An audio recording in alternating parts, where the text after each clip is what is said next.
Support for Radio Friends comes from IT Como, offering computer and IT services for small businesses and residential clients. IT Como can set up remote work-at-home solutions and data security and backup systems and upgrade your company email to more modern platforms. IT Como can also help you get the most from your technology at home. Learn more at itcomo.com.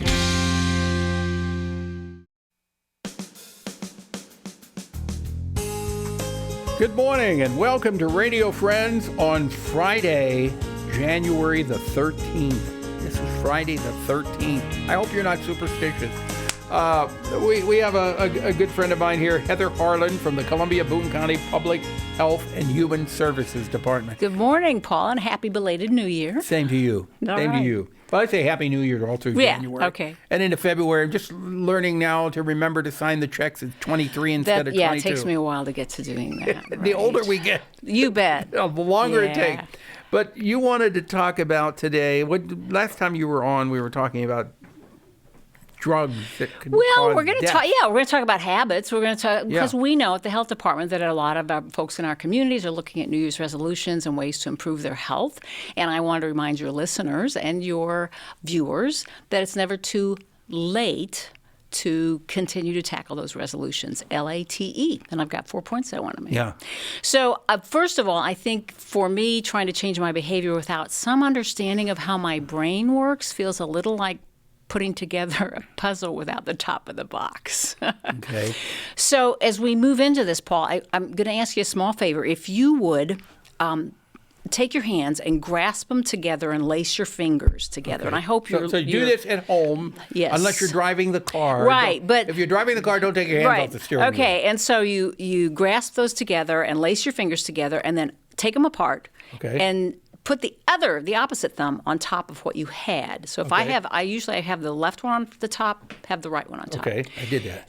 How does that feel? It feels different. Right. And so that's the quickest way I have of showing people it's a neural pathway. You're used to doing it one way, and when you change it, your brain says, I don't like that. Right. So if you clapped your hand, mine automatically, my right thumb went to the top. Right.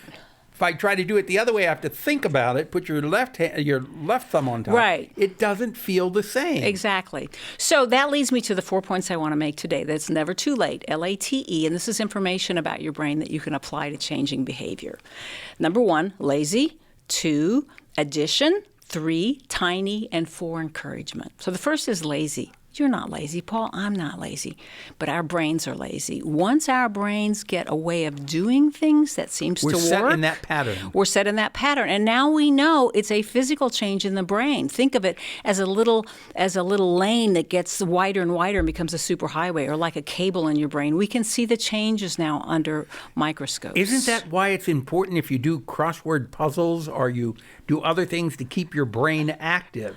Right, to keep some of the neuroplasticity right. is a fancy word for it. So because your brain gets set in one way, even our opinions get set. We think a certain pattern. Yeah.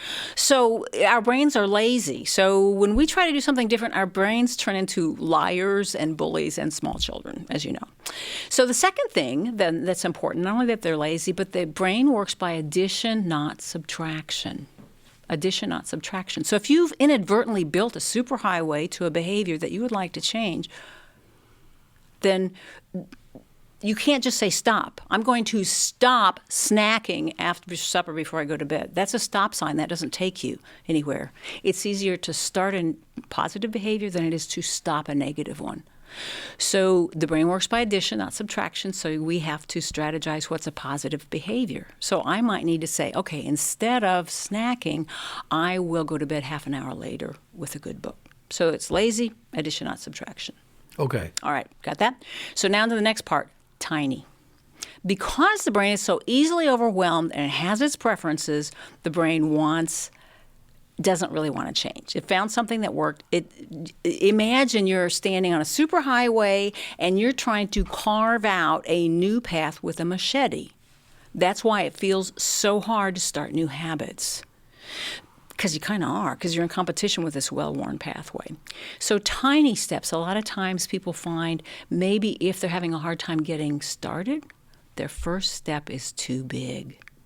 So make it a small step. So maybe instead of walking 2 miles a day, you just put on your shoes and walk to the end of the driveway and back.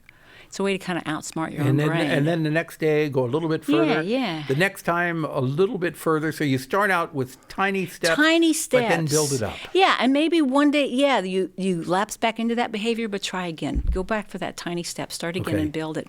So we also use that in harm reduction with people who have substance use disorders. They might not be ready to quit yet. It's too big a step. But with fentanyl in so many illicit drugs, it's just so dangerous. So we might start with having people encourage them to get naloxone, which is a nasal spray that can reduce an opioid overdose, which is being caused by fentanyl. So we would encourage people to think about that. Or we might tell them, go low and slow, which would mean use less than you would, or do it slowly and never use alone. So they're beginning to make small changes in behavior to help them live longer so that they get a chance to decide that they might want a different life. Yeah. Because we know 100% of the people who have died of an overdose never get a chance for a different life. Right. So we encourage that. So that's, again, just an example of a tiny step. So it may be you just make a phone call. It may be you stand on that treadmill for a few minutes and you don't even turn it on. A tiny step in a different direction can take us a much different place. Somebody listening to us or watching us right now, if they are doing drugs,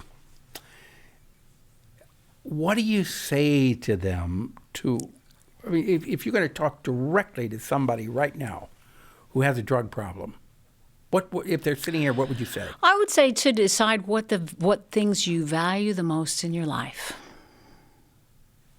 And most of the time when I talk to people, it'll be family or health of their work or something, but it's usually not drugs. So to look at how drugs may be causing a problem for them. And then a place to get some help would be DOTS.org. What is it? DOTS, D-O-T-S, project.org. And there are listings there of places that you could get help. Okay. And so then finally, the LATE, the last thing is encouragement. Find a person who will walk with you, exercise with you, get counseling if you need it, seek treatment. But get that encouragement because we're social critters and we do better. So it's not too late. You remember your brain's lazy, or with additions, not subtractions. Take tiny steps and get the encouragement you need. It's never too late to change. No, and your viewers, all of them, you're worth it. So keep trying because it's a superhighway you may have not meant to pave in your brain, but you can carve out a new one. Just get the help that you need. Okay. Where can you get more information? Well, they can call the Columbia-Boone County Public Health and Human Services, and the number at the front desk there is 573. I get it. 573-874-7355. That works. Okay? Thanks, Paul. So mark it down. It's 573-874-7355. And that information could save your life or the life of someone you care about. Thank you so much, Right. Paul. You're welcome, Happy New Heather. Year. And if there's something you'd like to hear or see, we'd love to hear from you. Just drop us an email. That's pepperp@missouri.edu. And when you go out and about this morning, be nice to each other and keep a smile on your face. You'll feel better for that too. Bye-bye.